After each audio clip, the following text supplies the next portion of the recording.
Ce 23 juin 2025, la grande comédienne italienne Lea Massari nous a quittés dans sa ville natale de Rome, à l'âge de 91 ans. Si son nom avait peu résonné ces dernières années, son regard intense et son aura mystérieuse restent gravés dans la mémoire du cinéma européen.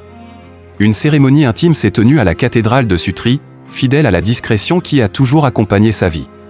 Née Anna Maria Massatani le 30 juin 1933, elle débute sa carrière dans les années 1950.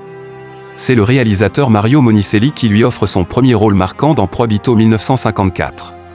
Très vite, son talent ne passe pas inaperçu. Les plus grands réalisateurs italiens et français la sollicitent.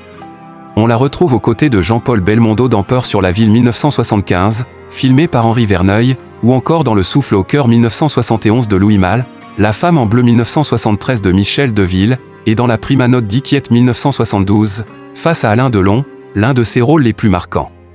Lea Massari n'était pas simplement une actrice, elle incarnait ses rôles avec une intensité rare. Tour à tour mystérieuse, forte ou bouleversante, elle captait l'écran avec une liberté et une présence qui la rendaient unique. Elle surprenait aussi dans sa vie personnelle, passionnée de chasse dans sa jeunesse, elle devient plus tard végétarienne et défenseuse des animaux. Après avoir été récompensée en 1979 par le ruban d'argent pour son rôle dans Le Christ s'est arrêté à Eboli de Francesco Rosi, elle décide de se retirer peu à peu de la scène.